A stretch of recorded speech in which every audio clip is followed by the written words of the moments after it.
Shahzad, break से पहले आप कुछ ऐड भी करना चाह रहे थे और फिर ये भी बताइएगा कि जैसे हम पहले बात कर रहे थे, कुछ राब्ताकारी कल से हम इत्तलात सुन रहे हैं, लेकिन बहुत सारी मिस इन्फॉर्मेशन भी कहा जा रहा है इसके दरमियान है।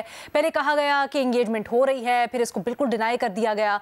क्या समझते हैं इस वक्त कहाँ तक ये मामला है और क्या इस वक्त हुकूमत इस पोजीशन में है कि बाकायदा मुज़ाकरात हो सके? जी अलीना, मैं ब्रेक से पहले जो गुफ्तगू हो रही थी जिसमें हमारे पैनलिस्ट बुशरा बीबी के हवाले से बात कर रहे थे, मेरे लिए ये बड़ा इंटरेस्टिंग है क्योंकि एक दिन पहले जो एहतजाज था 24 का, उससे एक रात पहले 23 तारीख को गौहर अली खान साहब पीटीआई के चेयरमैन है, वो हमारे साथ शो पर थे और हमने उनसे पूछा कि क्या कल बुशरा बीबी शिरकत करेंगी जलसे में या एहतजाज में, तो उन्होंने कहा नहीं, वो बिल्कुल नहीं करेंगी। तो हमने कहा वो क्यों नहीं करेंगी? उन्होंने कहा उनका कोई सियासी रोल नहीं है। तो हमने कहा कि आप तो पूरे पाकिस्तान से अपील कर रहे हैं कि लोग निकलें, चाहे वो किसी भी शोबे से ताल्लुक रखते हैं, तो फिर बुशरा बीबी क्यों नहीं आएंगी? तो फिर उन्होंने कहा कि नहीं, उनकी तबीयत भी इतनी ठीक नहीं है इसलिए वो नहीं आएंगी। तो ये बड़ा सरप्राइज था कि अगले दिन ना सिर्फ वो जलसे में एहतजाज में थी बल्कि वो लीड कर रही थी। और जो आपने भी सवाल किया कि मुज़ाकरात, तो देखिए कल भी ये खबरें आई और इसमें काफ़ी मिस इन्फॉर्मेशन थी। एक पॉइंट पे तो ये भी कहा गया कि इमरान खान ने एक वीडियो पैगाम रिकॉर्ड करवाया है जो कि बुशरा बीबी को दिखाया जाएगा ताकि इस एहतजाज को कॉल ऑफ किया जाए या फिर संजानी का जो मकाम है वहाँ पे मूव कर दिया जाए।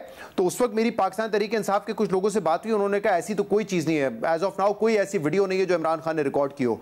फिर ये भी एक इन्फॉर्मेशन आई कि तमाम लोग जो है पीटीआई के वो मान गए हैं कि ठीक है हम संजानी चले जाते हैं, लेकिन बुशरा बीबी कह रही है कि नहीं, हम डी चौक ही जाएंगे। और आज सुबह भी ये खबर आती रही कि बुशरा बीबी आगे निकल गई हैं, अली अमीन गंडापुर पीछे रह गए, उन्होंने आने से इनकार कर दिया है। तो मेरे ख्याल से इसमें मिस इन्फॉर्मेशन बहुत ज़्यादा थी। अब तो हम देख रहे हैं कि चाइना चौक पे तमाम लोग मौजूद हैं, लेकिन एंगेजमेंट का जो पॉइंट है वो क्या है? कल तक तो सिर्फ ये बात सामने आ रही थी कि हम किसी मकाम पे जाने की बात करते हैं।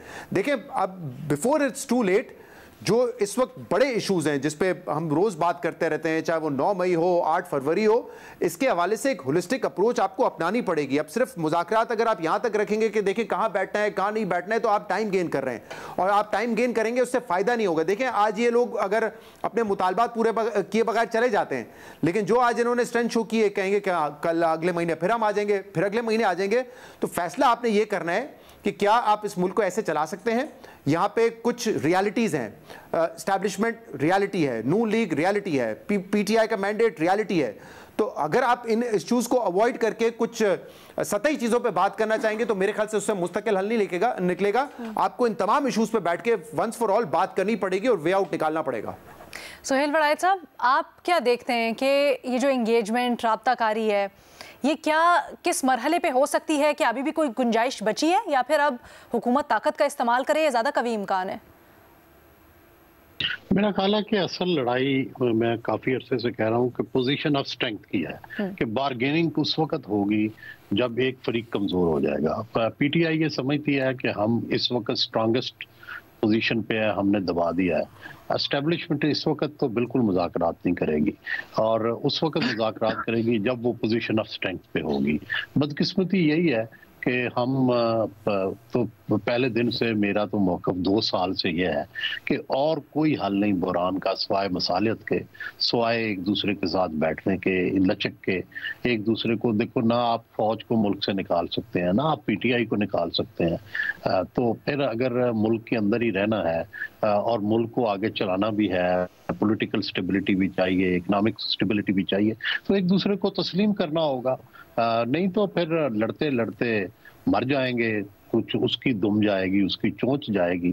तो हम तो फिलहाल उसी लड़ाई की तरफ ही बढ़ रहे हैं जिसका कोई अंजाम नहीं है और जिसका नतीजा सिवाय तबाही के और कुछ नहीं है। मैं तो आपको पता है कि बड़े अरसे से इस मौक़िफ़ का हामी हूँ कि जब तक आप एक दूसरे को अकोमोडेट नहीं करते, लचक नहीं दिखाते, एक दरमियानी रास्ता नहीं निकालते, उस वक्त तक सलूशन नहीं है। और मैं बार बार मिसाल देता रहा हूँ कि कायदे आज़म और गांधी कब एक दूसरे को मानते थे।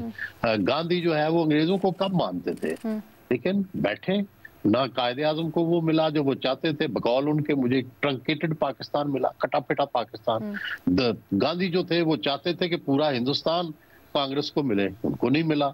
अंग्रेज जो थे वो इस तरह की ऑटोनॉमी नहीं देना चाहते थे, लेकिन सबने लचक दिखा के एक रास्ता निकाला।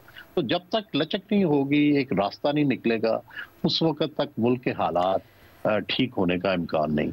या तो ये है कि पीटीआई इतनी ताकतवर हो जाए कि छा जाए, सबको खत्म कर दे, पार्लियामेंट को, वो भी मुझे सूरत नजर नहीं आती। मुझे दोनों सूरतें नजर नहीं आती। जब दोनों सूरतें नहीं है, यानी एक दूसरे पे मुकम्मल काबू नहीं पा सकता, तो फिर दरमियाना रास्ता तो यही है ना कि बातचीत की जाए आपस में। सर, उस पॉइंट तक आने के लिए ज्यादा किरदार किसका होना चाहिए? क्या हुकूमत को इस वक्त तो गवर्नमेंट का ही होता है, वो तो गवर्नमेंट का ही होता है। हुकूमत ने क्या हासिल, जैसे हम कल भी बात कर रहे थे कि रुकावटें खड़ी की गई, बहुत बड़े बड़े दावे किए गए, तो हुकूमत को हासिल क्या हुआ फिर इस सब से? ये तो मैं इत्तेफाक नहीं करता, मैं कल चूंकि इस पे बात कर चुका हूँ। नहीं, तो क्या हासिल क्या हुआ? वो क्या आप देखो ना, खादिम रिजवी साहब की तरह या पिछली तरह 126 दिन के धरने की तरह क्या इजाजत दे देते? ये तो अब इतनी रुकावटों के बाद इतने लोग आए, अगर खोल देते तो पता नहीं कितना क्राउड आ जाता। ये मैं आप लोगों से जो लॉ एंड ऑर्डर की जो मैनेजमेंट है उसमें मैं तो माहिर नहीं हूँ, लेकिन ये बाकी हमारे दोस्त माहिर होंगे, तो मैं तो नहीं हूँ। तो मैं तो ये समझता हूँ कि ये हर सूरत में लॉ एंड ऑर्डर को मेंटेन करने के लिए जो भी स्टेप्स लिए जाएं वो उनमें कोई हर्ज नहीं है। सर, और असल बात है, मैं शुरू से कह रहा हूं कि ब्लड शेड ना हो, चाहे आप रिट्रीट करके उन्हें जो है प्राइम मिनिस्टर हाउस भी ले जाएं, कोई हर्ज नहीं है। बस बंदों का खून नहीं बहना चाहिए, क्योंकि खून से इनकलाब आते हैं, जलसे जुलूसों से इनकलाब नहीं आते।